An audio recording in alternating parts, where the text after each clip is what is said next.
You believe that the sun is much larger than the earth, that the earth is a roughly spherical planet that rotates on its axis every 24 hours, and that revolves around the sun once every 365 days.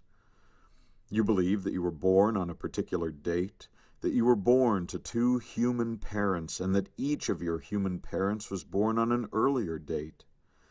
You believe that other human beings have thoughts and feelings like you do, and that you are not surrounded by humanoid robots.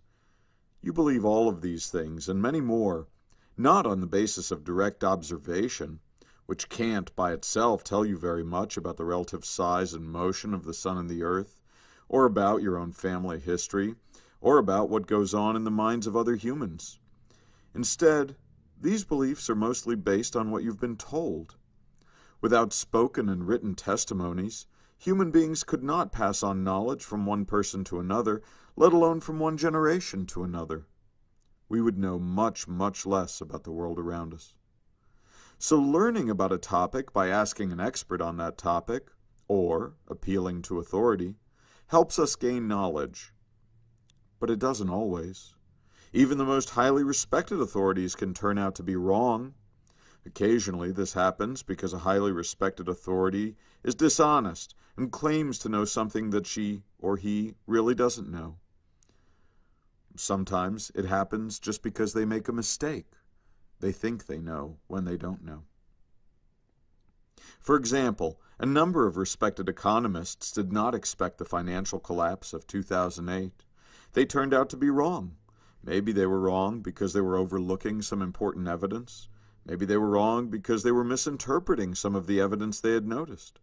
Or maybe they were wrong simply because they were reasoning carelessly from the total body of their evidence. But whatever the reason, they turned out to be wrong, and many people who trusted their authority ended up losing lots of money and losing lots of other people's money on account of that misplaced trust. So while appealing to authority can sometimes provide us with valuable knowledge, it also can sometimes be the cause of monumental errors. It's important to all of us to be able to distinguish those occasions on which we can safely and reasonably trust authority from those occasions on which we can't. But how do we do that?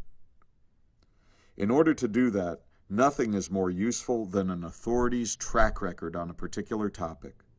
If someone turns out to perform well in a given situation much of the time, then it's likely that he or she will continue to perform well in that same situation, at least in the near term.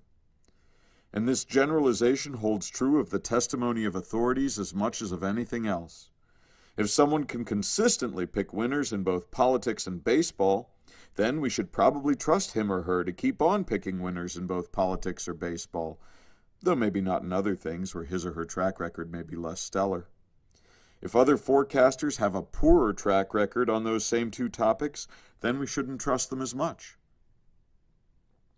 So whenever you're considering whether to trust the testimony of some authority, the first question to ask yourself is, what's their track record on this topic? And notice that you can apply the very same lesson to yourself. Your instincts tell you that you've just met Mr. Right. But what sort of track record do your instincts have on topics like this one? Have your instincts proven themselves to be worthy of your trust? Just as we judge other people's testimony by their track record, so too we can judge our own instincts by their track record.